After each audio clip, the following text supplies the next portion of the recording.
Om Swastiastu, Namo Buddhaya, salam kebajikan. Selamat sore teman-teman media yang mencintai dan banggakan. Siang ini kita biasa yang pertama kami sampaikan terkait dengan gangguan Kamtibmas kemarin tanggal 7 Juli 2022. Secara umum, tren gangguan Kamtibmas mengalami penurunan sebanyak 41 kejadian atau 3,33%, yaitu pada hari Rabu 6 Juli sebanyak 1.232 kejadian, sedangkan hari Kamisnya 7 Juli 2022 sebanyak 1.191 kejadian. Dengan rincian kejahatan sebanyak 1.155, pelanggaran tindak pidana ringan 15 kejadian, bencana 16 kejadian, dan gangguan ketentraman dan ketertiban sebanyak 5 kejadian. Kemudian untuk tren kejahatan secara kuantitas mengalami penurunan sebanyak 19 kasus atau 1,62%. Pada hari Rabu 6 Juli ada 1.174, sedangkan hari Kamisnya 1.155 kejadian. Kemudian yang kedua kami sampaikan terkait dengan tindak pidana korupsi dalam pengadaan gerobak dagang pada Kementerian Perdagangan. Sebelumnya, penyidik telah melakukan pemeriksaan terhadap 40 orang saksi. Saat ini saksi yang telah dilakukan pemeriksaan bertambah 6 orang lagi, sehingga jumlah saksinya menjadi 46 orang saksi yang sudah dimintai keterangannya terkait pengadaan gerobak dagang tahun anggaran 2018-2019 pada Kementerian Perdagangan. Proses penyidikan masih terus berjalan dengan melakukan analisa transaksi keuangan dan aset recovery. Kemudian yang ketiga, terkait dengan update kasus DNA Pro. Sampai saat ini penyidik masih melakukan pemberkasan dan pemenuhan P19 dari Kejaksaan. Berikutnya, yang keempat terkait dengan perkembangan penyidikan perkara Koperasi Simpan Pinjam Indo Surya Cipta. Perkembangan penyidikannya hari ini Jumat tanggal 8 Juli 2022 dengan pelapor atas nama Alvin Lim sebagai berikut. Yang pertama, pukul 02.00 WIB telah dilaksanakan pemeriksaan kesehatan oleh dokter tahanan terhadap tersangka HS dan telah dinyatakan sehat oleh dokter. Kemudian pukul 2.15 tersangka HS dibawa oleh penyidik ke rumah tahanan Bareskrim Polri.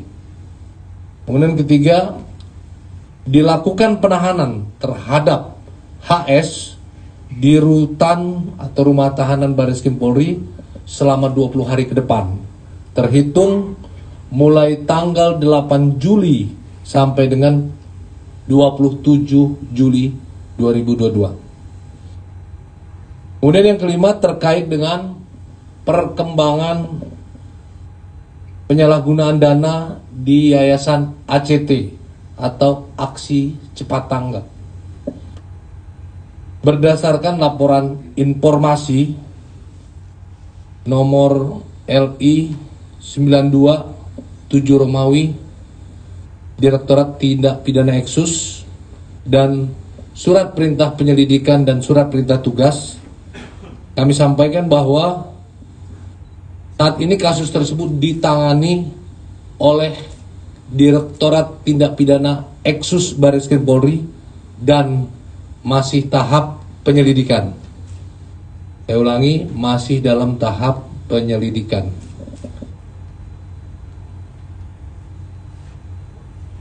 Hari ini, Jumat 8 Juli 2022, penyidik sedang memintai keterangan dari saudara A, sedangkan saudara Ika, ketua lama bagian keuangan dan manajer proyek, masih dalam perjalanan menuju ke Mabes Polri. Semuanya dimintai keterangan hari ini sesuai dengan jadwal. Fakta-fakta sebelumnya yang diperoleh, Yayasan Aksi Cepat Tanggap atau ACT resmi diluncurkan sebagai yayasan yang bergerak di bidang sosial dan kemanusiaan pada tanggal 15 April 2005 dengan pendirinya atas nama saudara A. Dan seiring berjalannya waktu, Yayasan ACT memperluas karya dan mengembangkan aktivitasnya, mulai dari kegiatan tanggap darurat, program pemulihan pasca bencana, pemberdayaan dan pengembangan masyarakat, serta program berbasis spiritual seperti kurban, zakat, dan wakaf. Yayasan ACT membuka donasi kepada masyarakat yang memiliki kepedulian tinggi terhadap permasalahan kemanusiaan dan juga partisipasi perusahaan melalui program kemitraan dan Corporate and Social Responsibility atau CSR, di mana tentunya dana yang dikumpulkan oleh Yayasan ACT tidak sedikit, melainkan bisa mencapai ratusan miliar yang didapat setiap tahunnya. Dalam penggunaan dana hasil donasi tersebut, diduga pihak Yayasan ACT menyalahgunakan dana tersebut untuk kepentingan pribadi bagi pengurus yayasan yang ada di dalamnya, serta diduga terdapat indikasi bahwa penggunaan dana tersebut digunakan untuk kepentingan aktivitas terlarang. Ya. Tentu dugaan-dugaan ini akan didalami, ditelusuri, dan diselidiki. Ya, yang mana saya sampaikan tadi masih dalam tahap penyelidikan. Kemudian yang keenam terkait dengan update kasus robot trading e-potret. Berkas perkara tersangka atas nama AD selaku pimpinan e-potret yang sebelumnya sempat buron selama 3 bulan ke wilayah Bali, saat ini dinyatakan sudah lengkap oleh Jaksa Penuntut Umum. P21 sesuai dengan nomor surat B2653-E3-EQ 1-07-2022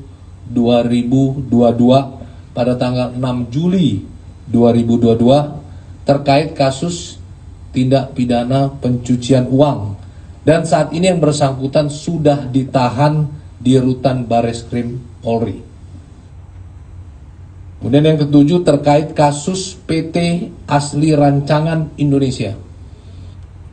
Saat ini penyidik masih melakukan pendalaman terhadap dugaan tindak pidana penipuan, penggelapan dalam jabatan, pemalsuan surat, serta pencucian uang di PT Asli Rancangan Indonesia. Selain itu, penyidik juga masih melakukan pemeriksaan terhadap saksi terkait saksi dan juga saksi ahli. Kemudian untuk kasus berikut, kasus pencabulan terhadap santriwati di Jombang.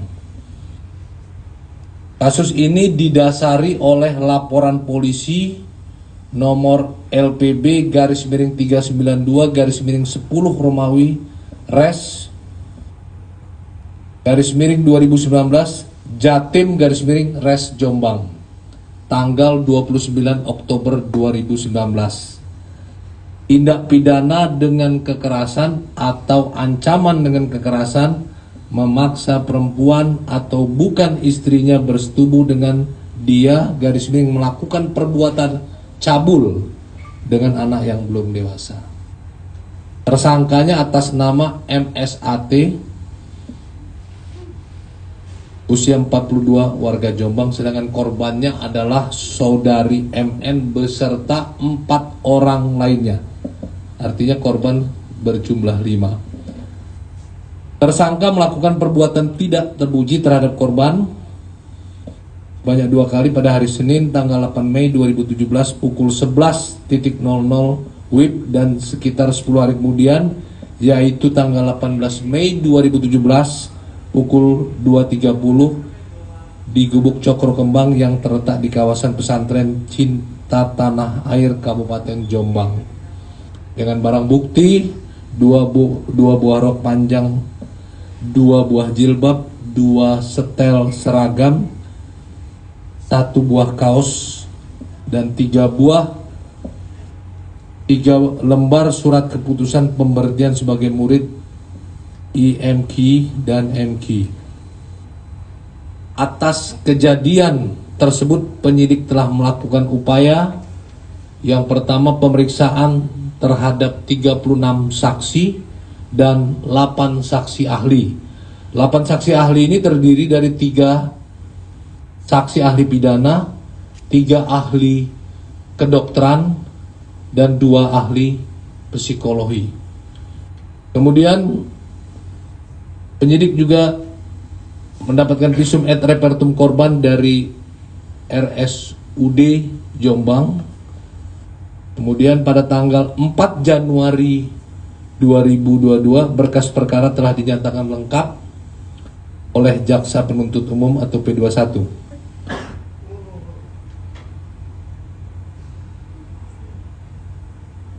Kronologis penangkapan tersangka MSA hari Kamis tanggal 7 Juli 2022 pukul 08.00 sampai dengan 22.30 tim gabungan melakukan pencarian dan penggeledahan di seluruh area Ponpes Sidikiah dan tempat persembunyian lainnya. Pada pukul 23.00 tersangka MSA menyerahkan diri dan dibawa ke Mapolda Jatim, kemudian dilakukan tahap 2 dan dilanjutkan penahanan di Lapas Rutan Medaeng, Sidoarjo.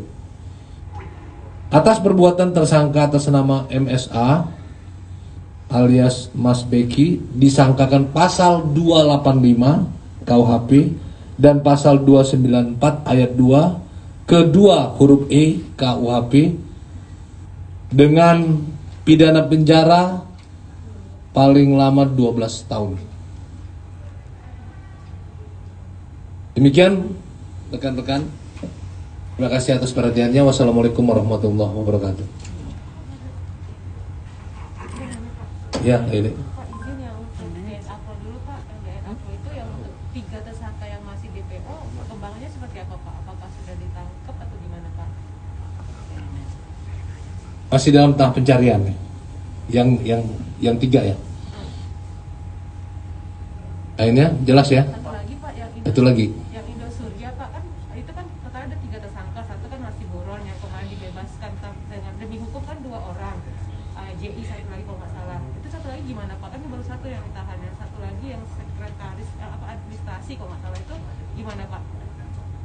Tersangka lainnya maksudnya. Tersangka lainnya. Nanti kita tanyakan ya. Kita update yang saya sampaikan tadi. Michael? Pak, soal yang Indosurya tadi, Pak, kan apa namanya kan ini kan penetapan tersangka atas penahanan tersangka atas LP baru ya Pak. Apakah akan dilakukan pemberkasan perkara untuk LP ini untuk kedepannya tadi serahkan ke jaksa lagi atau gimana? Soalnya kan Bila apa maksudnya? Misalnya berkas ini udah diserahkan, terus yang berkas-berkas berbeda gitu atau mengikuti yang sebelumnya yang dikembalikan terus sama jaksa gitu Pak. itu teknis ya. Jadi bila ada bukti ataupun ada tersangka lain, maka proses akan berjalan sesuai dengan peraturan perundang-undangan yang berlaku. Artinya ketika di berkas ini sudah dikirim dan dinyatakan lengkap oleh jaksa penuntut umum dan telah berproses, kemudian ada tersangka lain, maka proses itu juga akan berjalan sesuai dengan proses perundang-undangan yang berlaku. Bukan berarti kasus ini selesai. Jelas ya? Pak, terus sama yang KCT tadi Pak, kan hari ini udah diperiksa tuh Pak beberapa petingginya. Itu tuh Masih dalam proses. Jadi saya sampaikan tadi bahwa saudara A saat ini sedang dimintai keterangan dari jam 11. Dari jam 11 tadi, dan 3 orang sampai kita tadi mulai preskon ini, 3 orang tersebut masih menuju ke Bareskrim Mabes. Nanti kita akan update. Mengenai pasal belum ya, ini masih dalam proses penyelidikan. Tadi saya sampaikan dasarnya tadi adalah laporan informasi. Ketika nanti ada bukti awal ya kita akan proses menjadi penyelidikan ya. Ulangi, jadi penyidikan ya. Saya ulangi, ini masih tahap penyelidikan, belum penyidikan ya. Kita tunggu aja, nanti kita lihat teman-teman di Bareskrim bekerja. Nanti bila sudah ada update perkembangannya akan kami sampaikan lagi. Pak, yang mau soal ACD dulu Pak, itu Pak. Dan tadi Bapak bilang soal adanya dugaan aktivitas terlarang. Kalau PPATK memang kemarin sudah menunjukkan bahwa salah satunya karena ada aliran dana dari salah seorang karyawan itu, seorang yang pernah ditangkap oleh polisi Turki terkait Al-Qaeda. Apakah itu juga sudah masuk penyelidikan polisi atau polisi memang hanya baru membawa dugaan dari PPATK aja Pak? Ya, dalam hal ini tentu masih proses ya. Ketika kita menemukan alat bukti ya dan memenuhi unsur 2 alat bukti, maka kita akan proses. Kita akan sampaikan kegiatan terlarang itu apa ya. Jadi kita belum menyimpulkan, tapi kita masih berproses dalam proses pendidikan ini. Seperti kita sampaikan tadi bahwa yang diambil keterangan masih saudara A. Jadi kita lihat lagi, kita mencocokkan ya ketiga tersangka tersebut. Kita masih menelusuri, mengumpulkan bukti-bukti sampai bukti awal atau memiliki 2 alat bukti yang cukup sehingga proses ini bisa dinaikkan ke tahap penyidikan nanti. Pak, untuk penyelewengannya itu hanya penyelidikannya hanya fokus dari yang sudah sempat diungkap Kementerian pasal penggunaan dana operasional yang harusnya secara aturan 10% itu dipakai lebih dari itu. Apa itu? Ini tergantung dari hasil penelusuran, hasil dari pemeriksaan nanti ya. Apakah dia mengarah kepada tindak pidana tertentu atau mengarah kepada tindak pidana lainnya, nanti tergantung hasil dari pemeriksaan dan pendalaman yang dilakukan oleh teman-teman di Bareskrim nanti ya. Dalam arti kata data atau laporan yang disampaikan PPATK tapi baru hanya sebatas bahan Sebagai petunjuk ya. Nanti kalau terjadi kesesuaian antara perbuatan-perbuatan dengan alat-alat bukti tersebut, bisa dijadikan alat bukti ya. Jadi ini baru petunjuk. Nah kemudian nanti ketika dinaikkan menjadi penyidikan, maka akan dijadikan barang bukti ya. Kita tunggu saja teman-teman di Bareskrim bekerja untuk melakukan penelusuran, pendalaman dan penyelidikan ini. Tentu kita akan transparan menyampaikan kepada publik. Cukup ya teman-teman ya. Pak, itu Pak, kan sudah disebutkan ada pengerahan massa untuk menghalangi penangkapan. Apakah polisi juga menyelidiki pelaku pengerahan massa itu hanya sebatas sebatas dia dan teman-temannya yang sudah ditangkap? Ya, lebih detailnya telah disampaikan oleh Pak Kabid Humas Jatim ya. Tentu yang dikedepankan dalam proses ini adalah pola persuasif ya. Kita lakukan pendekatan, jangan sampai kita menangani suatu permasalahan menjadi muncul masalah baru. Sehingga dalam penanganan ini Polri, dalam hal ini Polda Jatim, Polres Jombang mengedepankan persuasif ya, tanpa mengabaikan penegakan hukum yang dilakukan oleh penyidik ya. Jelas ya. Baik teman-teman, terima kasih. Wassalamualaikum warahmatullahi wabarakatuh.